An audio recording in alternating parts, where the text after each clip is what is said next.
Welcome to Politics Chat, in which I try to answer your questions about modern politics.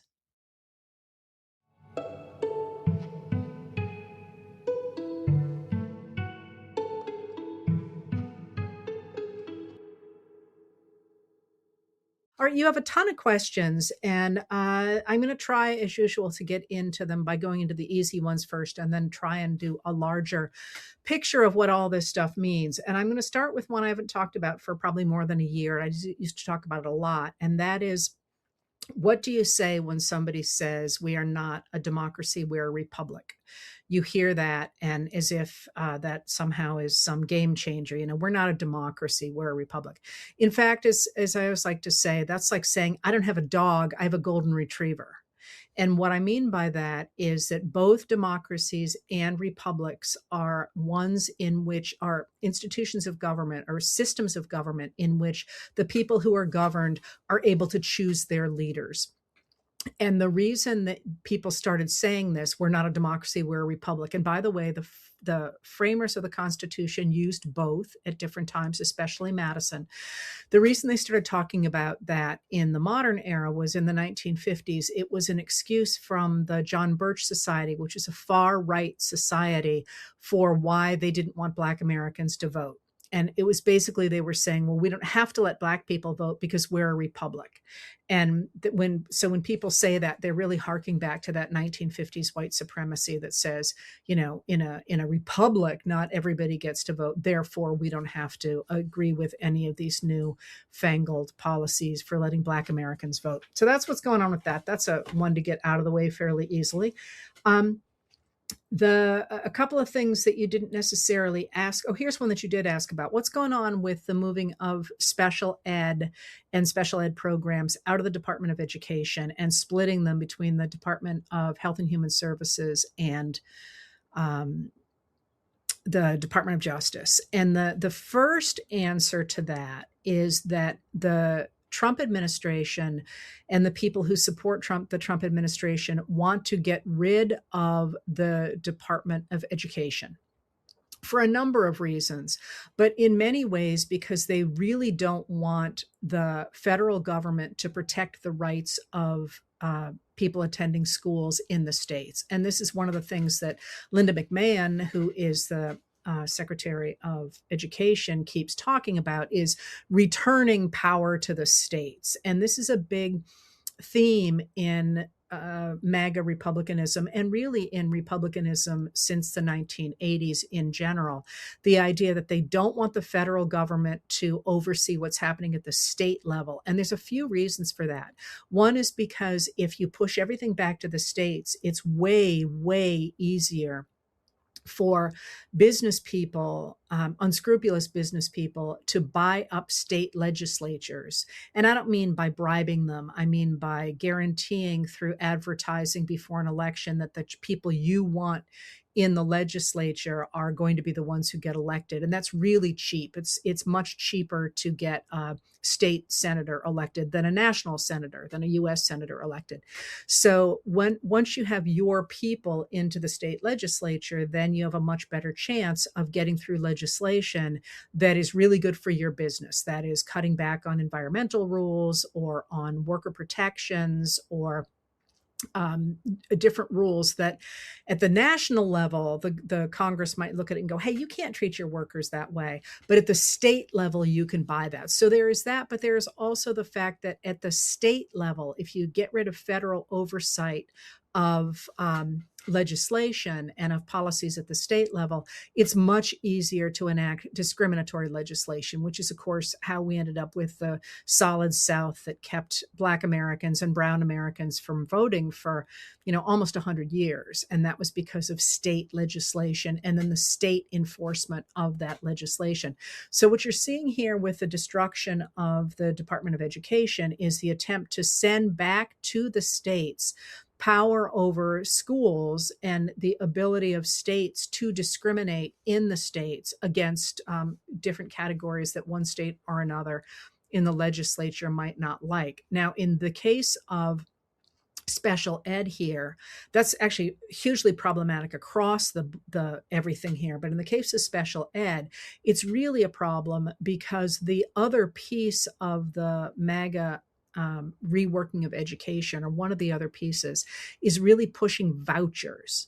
And what vouchers are sounds good on paper at first, but it turns out not to be good at all. And what it says is that the U.S. tax dollars, when you pay in your taxes, that's what supports public schools. And what people on the right are arguing is that if you as a parent don't like the school that your kid goes to, you should be able to take the tax dollars that normally would go with your kid and take that money anywhere you want to take it.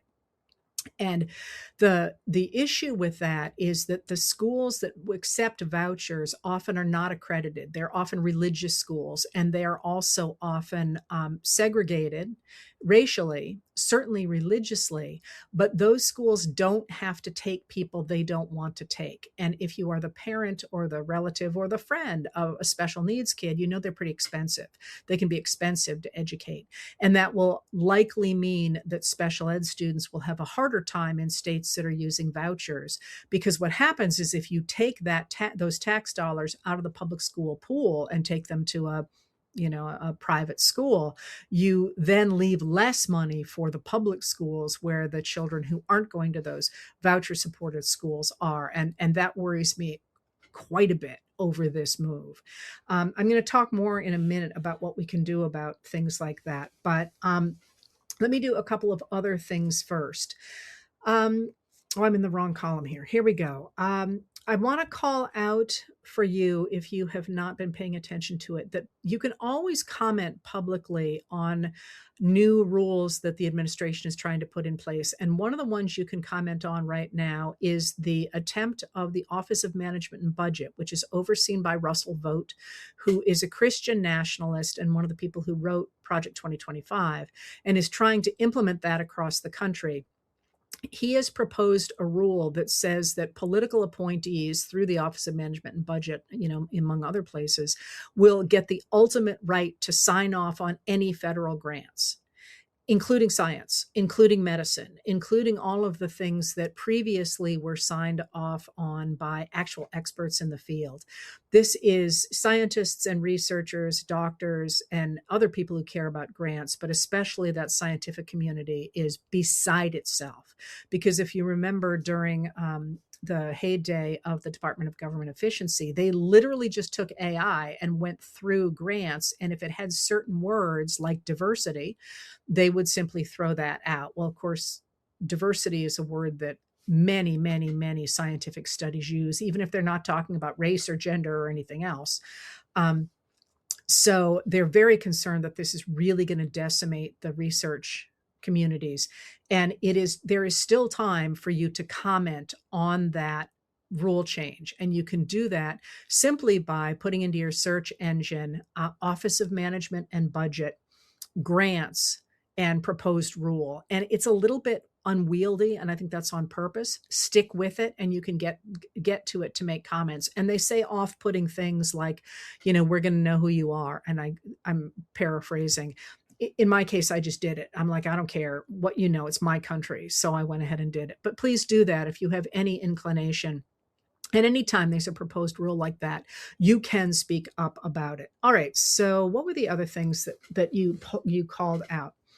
One of the ones that people have asked me about a lot that I'm very concerned about is the fact that when Trump and his lackeys at the Department of Justice put together that slush fund, the $1.776 billion slush fund for the people that claimed they had been wronged by the Biden Department of Justice, there was an addendum to that on the second day that was signed by now acting Attorney General Todd Blanche.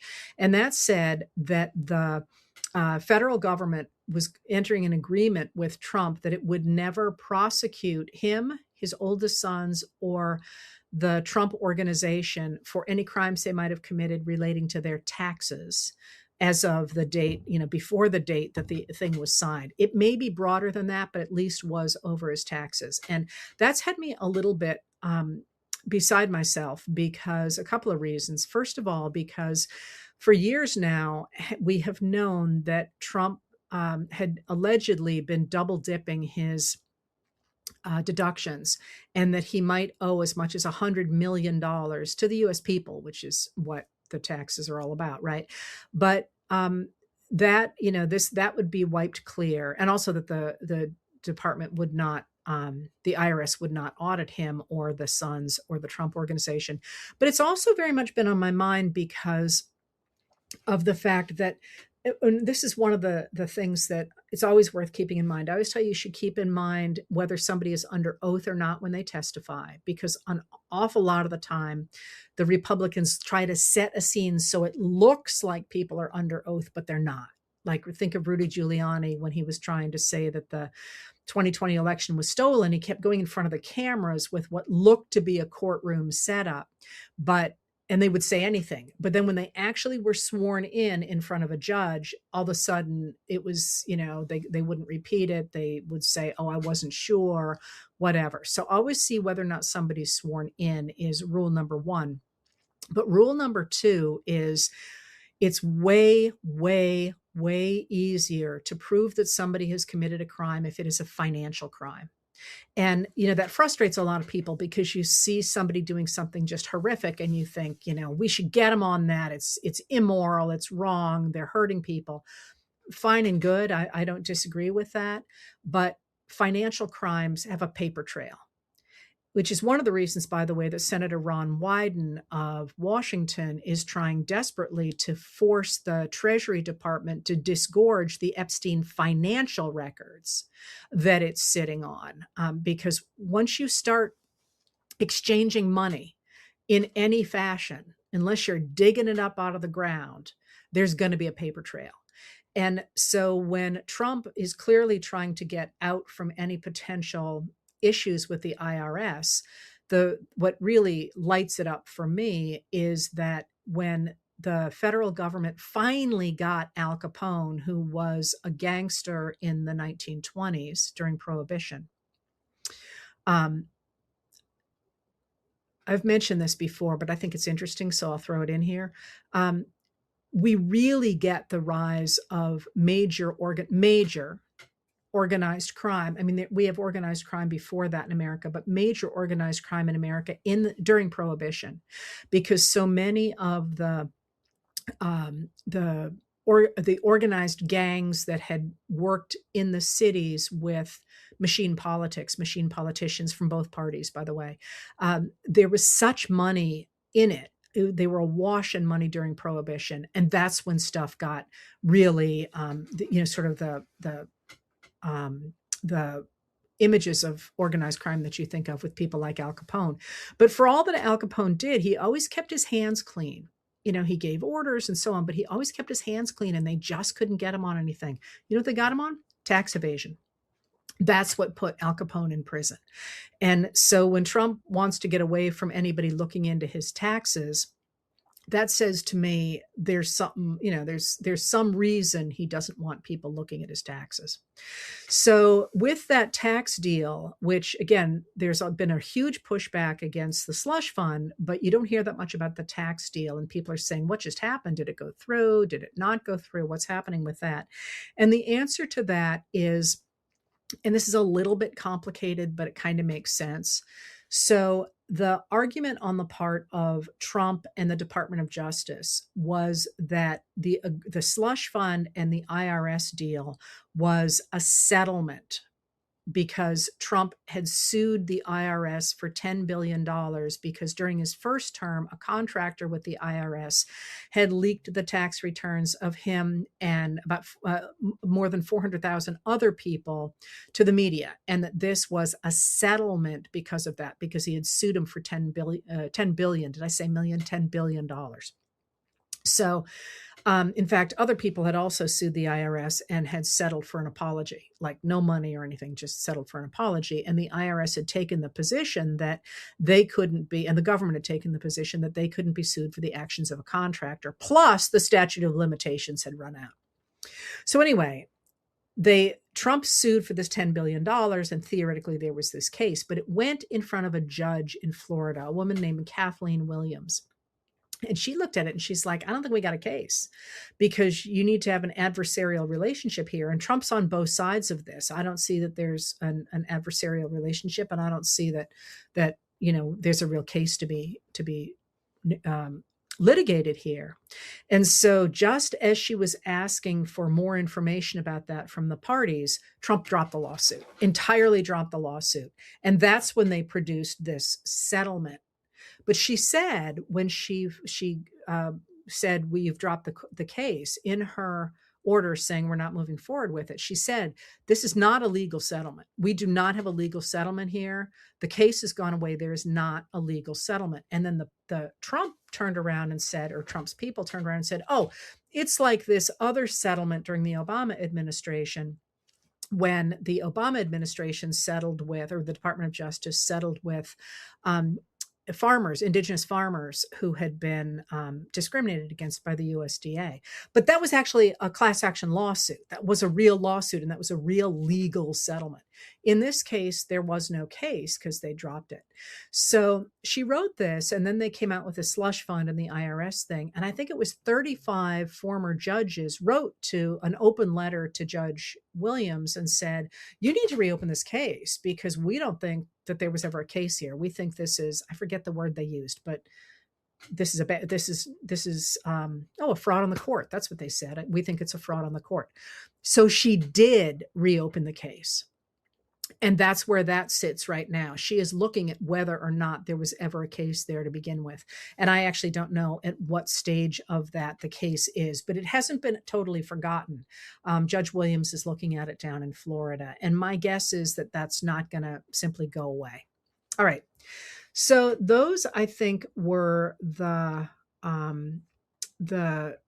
easier to clear off the desk stories. But let's then go to the Iran, I'm going to use the word deal, but it's not a deal, and what's happening with that. So first of all, it's not a deal. It is, there will be signed, there's supposed to be, we don't know what the future is going to bring. So the people are negotiators are supposed to sign a memorandum of understanding in Geneva, Switzerland on Friday between the U.S. and Iran that creates a framework for the two sides to agree to stop warring. And in that memorandum of understanding is a 60-day ceasefire that already is problematic, because the United States and Iran say that it is binding on Israel, and Israel says, no, it's not. So that's one issue right there. But there are a lot of things to know behind this story. And the first of those, I just said, here's two things to look for, look for money cases paper trail, money paper trail in legal cases, and see whether or not somebody is under oath. Those are two big things. But one of the things that to look for with this Iran deal is whether anybody has any solid information. Because I don't know about you, but over the weekend, there was all this stuff swirling. And the more I dug, the more it was clear that people were writing story after story after story, and there really was no information there at all.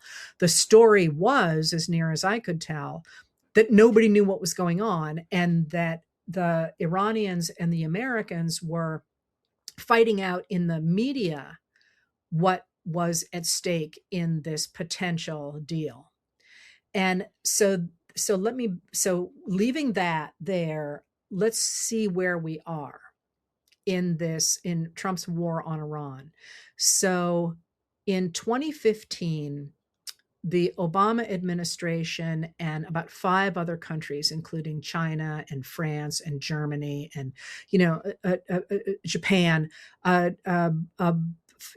bunch of countries worked for 20 months to write what was called the JCPOA, the Joint Comprehensive Plan of Action.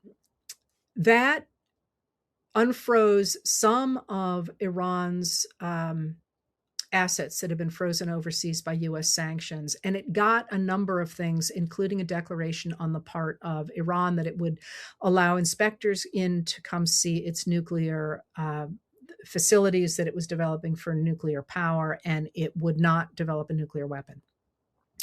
This was a thing for the Republicans. They hated the JCPOA. They thought that it was wussy and that it would never last. And, from the very beginning, you had Tom Cotton, who at the time was a junior senator from Arkansas, writing a letter to the Iranians. There was always this rule that politics stopped at the water's edge. Like, it didn't matter who the president was. Everybody stood behind the president when they faced off against a different country. They actually wrote directly to Iranian leaders and said, whatever Obama does, ignore it, because we're just going to change it when we get into office, which was really a shocking thing to do. Anyway, as soon as he got into office his first time, he tore up the JCPOA in 2018, and within a year, Iran was enriching its uranium again, and it was back on track for a nuclear weapon. And then, when you get into the Trump second term, theoretically, he was negotiating with Iran to stop its nuclear ambitions, but they've really gutted the State Department and the negotiators that we had there. And instead of them, he was using, I think it was Jared Kushner, his son-in-law, and Steve Witkoff, who is a billionaire businessman that has been Trump's special envoy for peace missions and for the Middle East. Anyway, based on their representations that Iran was not operating in good faith, something that nuclear negotiators disagree with, Trump went ahead, and again, under the urging of Benjamin Netanyahu from Israel, went ahead and began bombing Iran on February 28th of 2026. Clearly with the idea that it would be a very quick in and out, the same way he had in Venezuela. They'd go in, they'd get rid of the leadership that was quite elderly and considered hardline, and they would replace that leadership with somebody that Trump thought he would like better. It's not the way it worked out. And then they would get out, and he would be able to triumph that he had finally done the thing that no other American president dared to do. Well, unfortunately, what he discovered is that Venezuela was a much easier target for him than Iran. And as soon as he went into Iran, the Iranians did what they have threatened to do now for a very long time, but never done. And that's seize the Strait of Hormuz. And that's how we got into this crisis, that the Strait of Hormuz handles about 20% of the world's oil supply, and it handles a significant supply of fertilizer as well, and other products too that come through the strait. So all of a sudden, it was very clear that even though the United States was pounding Iran and really hurting Iran's military, for example, that they had this chokehold on world energy. And this is why you're seeing gasoline prices and especially diesel prices going quite high. And that's making the prices of really everything else skyrocket, because everything that we have in the United States, unless it is raised locally, comes from away, and it's got to be delivered on trains and trucks. So one of the things that jumped out today was that housing starts in the U.S. have plummeted over the last month. And, everything's just crazy expensive. So people are deciding they're not going to put on that addition or build a house. And you're also seeing the real increase in the cost of food, for example. And that's because of the cost of oil. So what does this mean? This means that Trump could talk all he wanted about really hitting Iran and having this upper hand over Iran. But it was actually the U.S., and I'm not even talking about other countries here, which of course are suffering along with the U.S. and more because it wasn't their doing. But just in terms of the relationship between Iran and the U.S., Iran is hurting for sure. That's why Trump put the blockade around Iranian ports. He wanted to choke off their economy, but Iran really was in the position of power here because so long as it kept the Strait of Hormuz closed, which was quite easy to do for them because of the new advent of drone technology, which makes it much easier to do things like stop a tanker that's full of inflammable, oil. As long as they did that, the U.S. had a chokehold on them, but they had an even tighter chokehold on the U.S. because the U.S. had no interest in this war to begin with, and certainly no interest in rising prices that it caused. So Iran was like, "Do what you want. We're going to wait you out." And this is why you have seen repeatedly Trump has said now, I believe it's 39 times that he has a deal with Iran. But what happens is there, as somebody said today, and I'm not going to try and quote who it was because I've been looking at articles all day and I'll misidentify this person. And that's, even though I think I know who it is, and that's not fair, basically said, listen, there is no good negotiation point for the US coming out of the Iran war because we lost. And so you can say that Trump did a bad negotiating job, but literally there is no way to negotiate a good outcome here because so long as Iran controls the Strait of Hormuz and that's driving prices up, basically there is nothing that we can negotiate for because they're holding all the cards. And Trump keeps threatening that he's going to hit them with more and more powerful stuff. And he certainly sounds like he's hinting that he's going to throw a nuclear weapon. He's developed tactical nuclear weapons since his first term. But the U.S. has no stomach for that. And he certainly, for a while, I guess it was last weekend, he was talking about taking Karg Island, which he's been talking about for a long time. That would take ground troops. And, that's just a non-starter.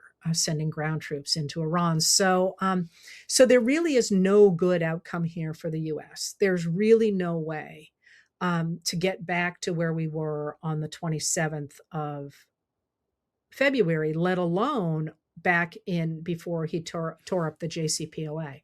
So what happens is his negotiators say they have come up with a deal. And then the aspects of that deal start to leak out to the press. And then the hardliners in the MAGA party start to scream that he has betrayed them. And then he goes on social media and threatens to blow up Iran again. And the Iranians say, screw you. They say, never mind, we'll just wait you out. And then we do this cycle again. And it really looks like we're in that cycle yet another time. But the oil executives in the United States have warned publicly, which matters, within the last week. They actually went to newspapers and said, we have told Trump that we are running out of our oil reserves. And when that happens, you think oil prices are bad now? Wait till that happens. So the U.S. Trump is really running up against a wall, needing to do something. So they came up with this memorandum of understanding, and both the Iranians and the U.S. have put out very deeply conflicting accounts of what is in it.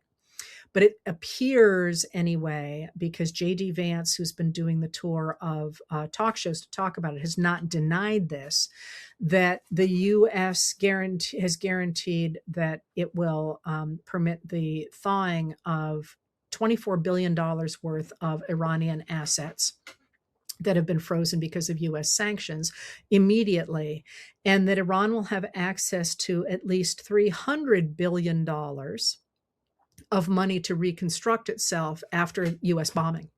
And that was a condition that Iran said it couldn't leave without. I mean, in fairness, they did just get bombed sort of out of the blue by Trump while they were undergoing negotiations. But that was also a red line for Trump, is he doesn't want anyone to think that he gave money to Iran, because he had been so adamant that that was what was wrong with the JCPOA, is that thawing of Iranian assets was somehow this great gift to them. So he's out there saying, we're not giving any cash. Well, what they are doing, at least talking about now, is giving Iran full access again to the international banking system called the SWIFT banking system, and this $300 billion pot of money and so on, which, by the way, it's unclear where that money is going to come from. You've probably seen people saying it's our tax dollars. Some of it probably, maybe all of it, but maybe not. It looks like it's part of a consortium of Gulf leaders. It's really not clear because we haven't seen anything yet.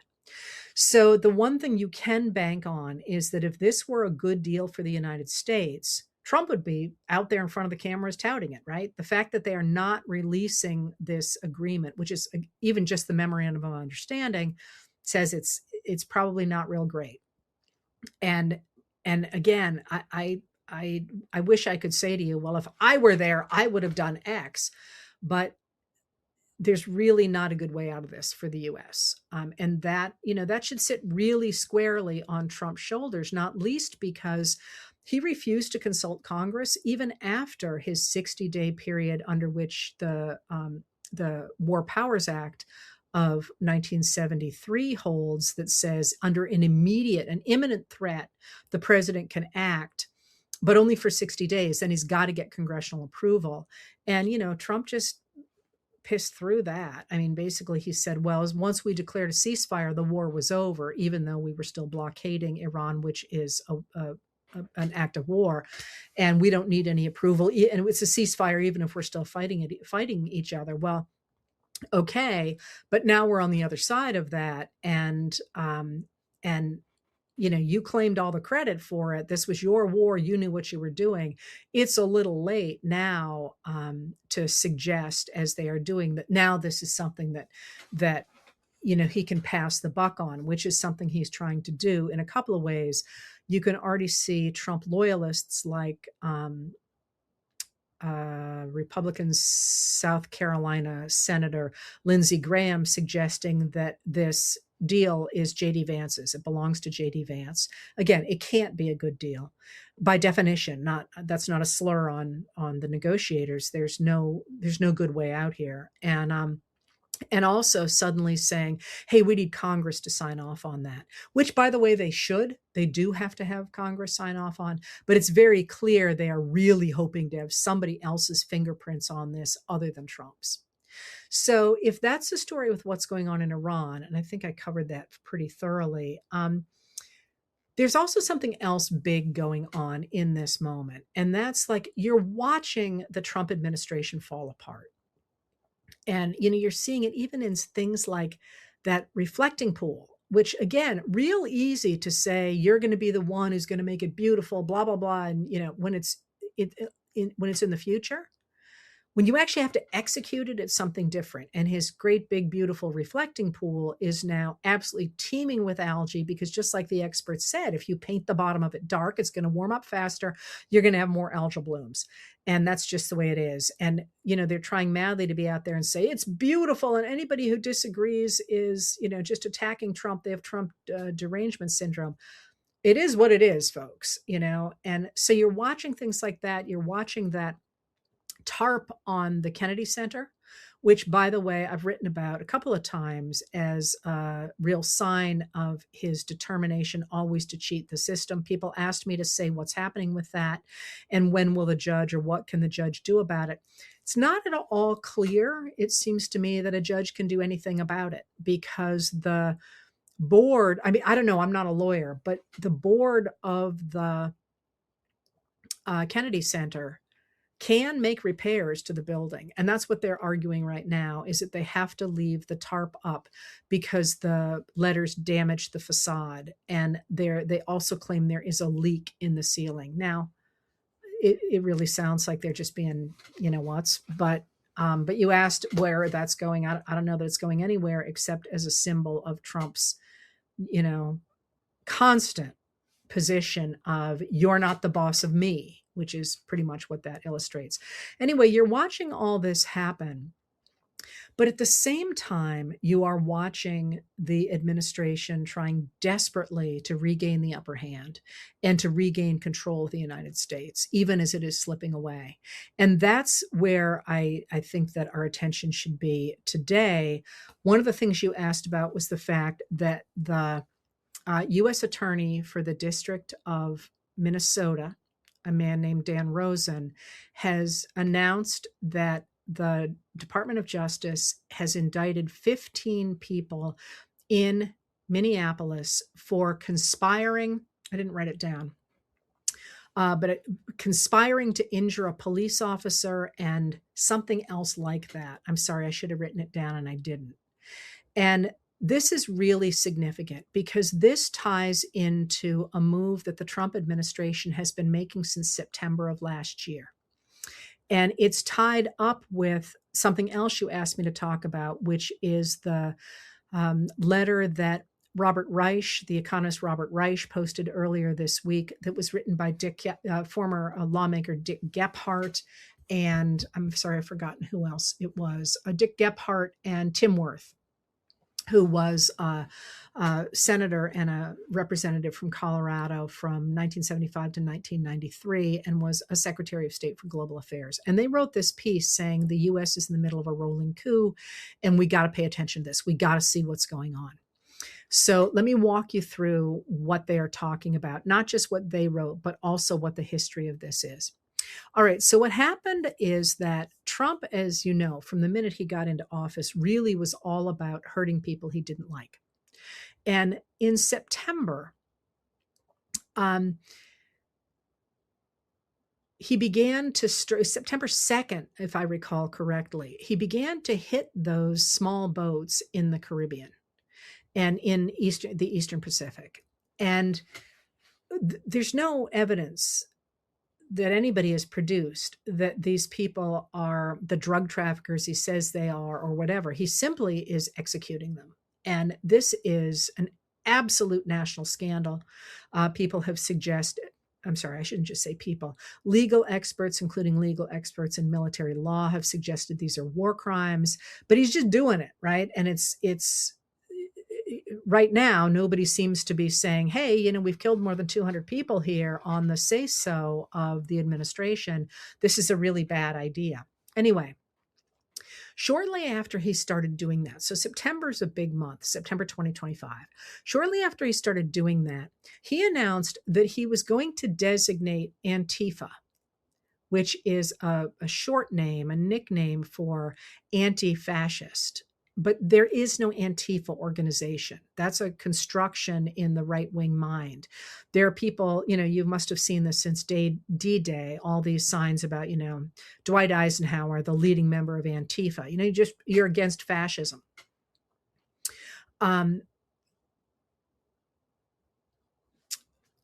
Sorry, you say you don't mind my rabbit holes. One of the best books ever is George Orwell's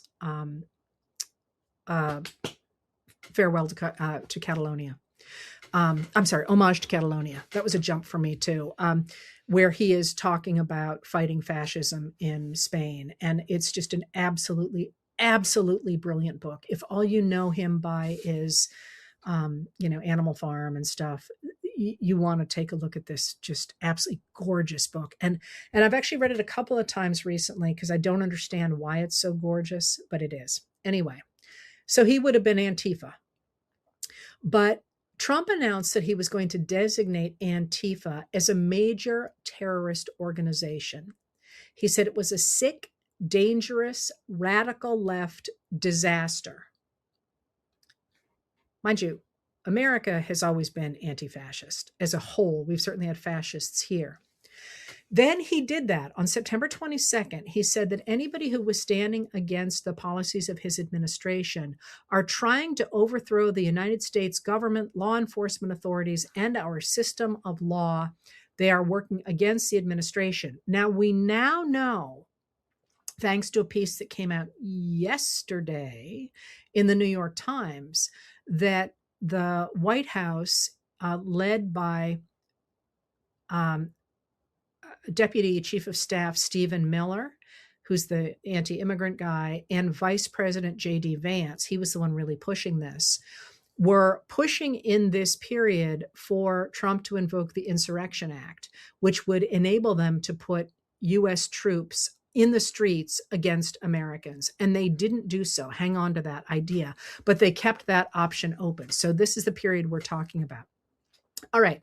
So just so you know, Trump does not have the power to designate domestic terrorist organizations. That is not a power that the president has. And his own appointees, including Christopher Wray of the FBI, when he was still director of the FBI, said there is no Antifa organization.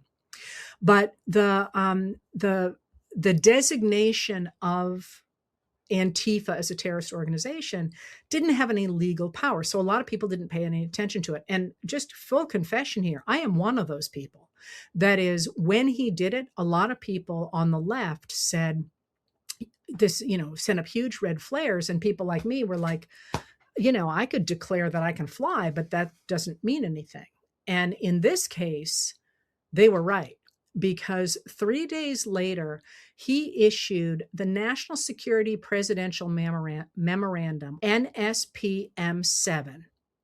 And what that did, it was called Countering Domestic Terrorism and Organized Political Violence.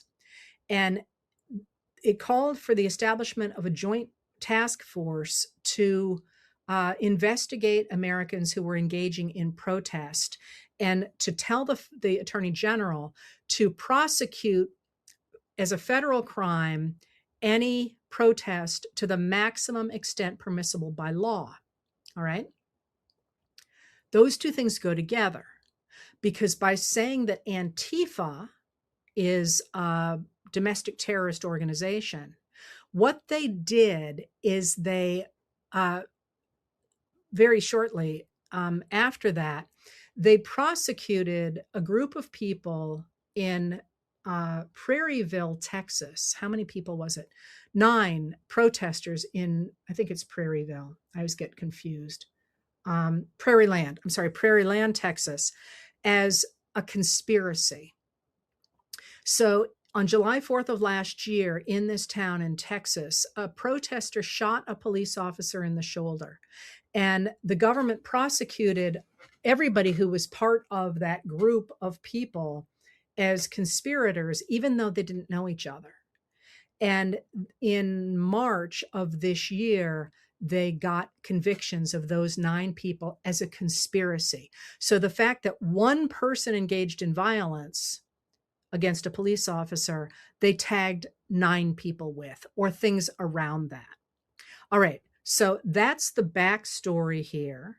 And I'm going to take you now to what Representative Gephardt and Senator Wirth said. And they took a look at all this and they said, oh my God, this NPSM 7 is treating political speech as terrorism. So they're really pulling all the threads together here. And they go on to say, and then they're looking in the administration saying, the FBI did in fact make that joint mission center that Trump told them to do. They have all these federal agencies that are trying to prosecute people under NPSM 7. Pam Bondi says there's a secret watch list associated with this. And, they go on and on. May 6th, there's a new senior director for counterterrorism, Sebastian Gorka. He released a new counterterrorism strategy that names violent left-wing extremists, anti-fascists, and certain religious minorities as principal threats to the United States. And what they are saying here is taking a look at what the administration is doing and saying it's pretty clear that they are working to criminalize their opponents, to criminalize their political opponents. And they go on to say, Tom Homan, who used to be a paid advisor to a private prison company, I believe it was Geo Group, is now Trump's advisor on the border, and he has proposed getting more than 100,000 detention beds, these huge mega scales for incarcerating people.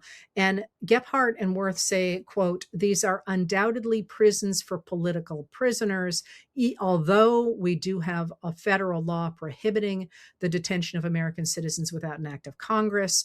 Then they go back to say, look, he's been killing these guys in these small boats now since last year, and they've had no indictment, they've had no trial, they've had no judicial review. And the person who's in charge of U.S. Northern Command said publicly that he would do the same thing to execute the same thing if there were lawful orders to do the same thing on American soil. And that, of course, could fall under something like the Insurrection Act. The White House has declined to rule out using lethal force against U.S. citizens. They've put a ton more money now into ICE and border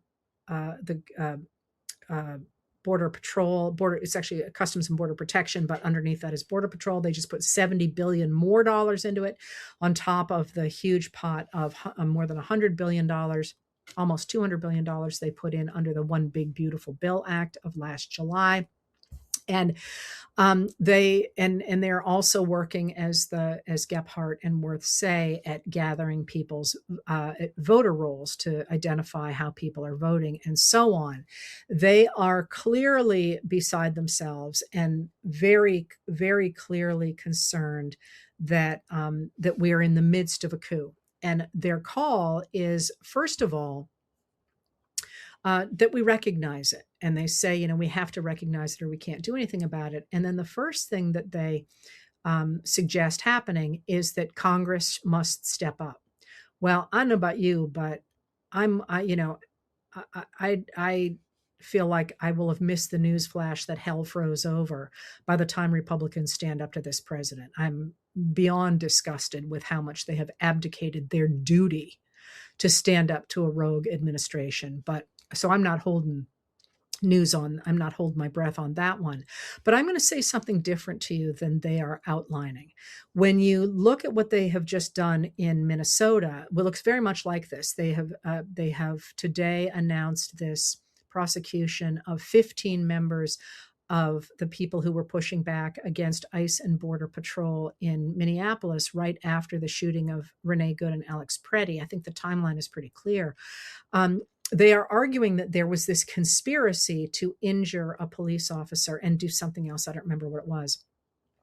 But they were unwilling to say whether or not a police officer was actually injured. And one of the horrors things that they said indicated that there was a conspiracy here was that one of the people they have nabbed here put on his Facebook page or her Facebook page that, and I quote, "We must become ungovernable," which is laughable, especially when you think of the fact that that was the motto of the Libertarian Party in 2024, become ungovernable. And Trump went and spoke to them standing in front of a banner that says, become ungovernable. You can look it up on the internet. There's a ton of pictures of him there from 2024. So what I would say is that they tried to do something very similar in Chicago recently. You may have heard of the Broadview Six. And in order to get indictments against 6 people who similarly were charged as a conspiracy in a pushback against the Broadview Detention Center in Chicago. The case ended up, not only was the case thrown out, but the prosecutors were severely reprimanded by, it turned out that they had so tainted the grand jury that they tried to redact a lot of their communications to the grand jury. And the judge caught it and said, never in my life have I seen something this blatant. Or never in my career have I seen anything like this. So what you're seeing instead of a successful attempt to do this, I think, is something really, really important. And that is, are they intending to do this? I would say absolutely yes. Are they going to succeed? And boy, is that a big question mark, because a really important piece of all of this is us. If you think about the fact that the administration did not enact the Insurrection Act last summer when they wanted to, and the fact that we now know about that because somebody who was there in that Situation Room discussion, the Epstein one and apparently this one, I shouldn't say that. I'm not positive that was in the sit room, although I think it was. They're leaking to the press. That is somebody, one person at least, who is really concerned about what this means. Now, maybe they have just suddenly fallen in love with the law, or maybe it means that they're really worried that they're going to have to face the music of accountability because they're going to lose power.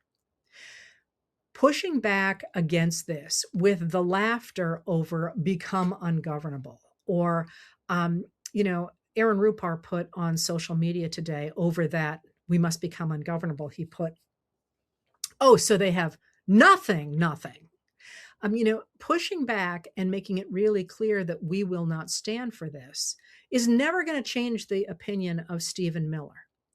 But the people who have to be convinced in this moment are those people who are in positions of power, either as elected officials or as appointed officials, who don't want to have to face the law on the other side. And the recognition that the American people will not stand for this crap, and that we insist on the rule of law, will go a lot of the way to defang their attempts both to prosecute their enemies and going forward to uh, stop there being free and fair elections in the midterm elections of 2026. So you asked me to talk about all of these different things, and I hope I put a bit of a bow on them, because yes, I think you can see pretty clearly since September of 2025 this pattern moving forward. But I think you can also see real and important pushback all the way, and that pushback is only getting stronger. It's not getting weaker. You've got people like J.B. Pritzker, the governor of Illinois, who said early on when the feds went into Chicago, we're taking videos and we are making a record, and I promise you, I'm coming for you. Which I thought was a really important moment, because Pritzker is, of course, himself a billionaire. And he always goes after Trump sort of like on the same terms, like, don't try and tell me you're more powerful than me or richer than me or whatever. I can, at one point he said, I'm a billionaire, but I'm a real billionaire. I actually earned it, and when he did that, it said, we're coming for you people. But it's not just people like him. It's John Ossoff, the senator from Georgia, saying, have you seen how corrupt these people are? And the more corruption stories that come out, like the one that came out today, an exclusive from the Washington Post, I believe, that said that the whole time Trump was saying to us it wasn't going to be our money that paid for that ballroom, they had already spent American taxpayer money on that ballroom, and that they've all along planned to use taxpayer money. And, you hear that stuff and you look around and you say, you really can't face the grocery store because of the prices, and you're worried about making rent, and you're worried about putting gas in your car, and he's spending our tax dollars on a ballroom. That's not the sort of thing that's going to win friends and influence people. And one of the things to remember is you usually get authoritarians cementing their power when the economy is really good and they're actually providing things that their supporters want. Like, they may not be looking too deeply under the hood, but at least they're getting schools, or they're getting roads, or they're getting jobs. Trump's not delivering any of that right now. All he's doing is he's throwing money in his own pocket. In the process of that, he's doing real damage to our financial system. He's doing real damage to our economy. He's doing damage across the board. But the number of people who think this is a good idea at this point is getting smaller and smaller. Only 16% of Americans said they thought it was a good idea to have an Ultimate Fighting Championship fight at the White House. So as much as he tries to spin this as I'm real America, 16% is, honestly, I never think we operate below 20% when you're talking about the radical right. In any country, that's just sort of a benchmark. It's actually, I usually think about 22 to 23% is the absolute floor. He's at 16 on that. So when you are frightened about the things that you're hearing, remember that laughter, community, supporting electoral workers, demanding the rule of law, those things all matter deeply to pushing back against this kind of rising authoritarianism. And the truth is, as frustrating and as frightening as it gets, the momentum is very clearly on our side. I don't know if you've seen that Trump has announced that July 4th is now going to be a big Trump rally. Well, you know why it's going to be a big Trump rally? Because nobody else would show up to his event. Instead, you have Chris Stapleton and the Smashing Pumpkins, for example, deciding they're throwing their own 4th of July rally out in LA. And I've heard Chris Stapleton. I've never heard the Smashing Pumpkins. I've heard Chris Stapleton in concert, and he's fabulous. So, tune in or go if you can. People are starting, I think, to recognize that this is our government and that we actually can do something. We can push back. We can step up. We can complain about this idea that we're going to have political oversight of federal grants. We can demand that we have decent schools. We can support rising politicians who talk about the issues that we care about, whether it's schools or healthcare or common sense regulations on gun safety or protecting our environment. We're going to have a lot of rebuilding to do. But think of the communities we've already built that didn't exist 10 years ago. And that's one of the things that gives me extraordinary hope. So I'm going to leave you with one more thing tonight. I know this has been a lot today, but in terms of the what we are doing for the 250th, please do take note of the videos that my team has made. We did it for you. The truth is, we got the idea for them the day that I was so mad about the MAGA Republicans saying that they were America. And I was like, no, I am America. We are America. And that's when the idea was born. And so these videos, these 1-minute videos, are designed to emphasize innovation and community and the rule of law and civil rights and all the things that we have done together for 250 years to overcome adversity. And I'm really hoping we can flood the zone with those. And I'll give you a little hint. One of the ones we dropped today is Silent Spring, is the Rachel Carson, who wrote Silent Spring. And the hint I'm going to give you is, if you look at it, you will see it's a background that you recognize and a last name that you recognize. And it's my sister, somebody that nobody apparently, according to AI, has put together, that she and I are related, which amuses me to no end. So that might be worth taking a look at. But my team has also suggested that we can take this a step further. And so one of the things that I'm about to do is recording that video that says, I am America. And they have asked people to record themselves or with friends or whatever, saying to a camera on your phone or however, saying, I am America. And to put it on social media with the hashtag We Are America 250. Because what they're hoping to do is to grab them all for July 4th and make a collage. I shouldn't even say that. She'll probably cut that. They're hoping to do something with it. And we would love it if you would do that, to see if maybe from all over this country, I don't care what your political persuasion is. I don't care anything about you except that the whole genius of America has always been that when you throw a whole bunch of really different people together and turn them loose, they make something incredibly beautiful together. And that is what I really want to emphasize in the face of the craziness that we're seeing coming out of Washington these days.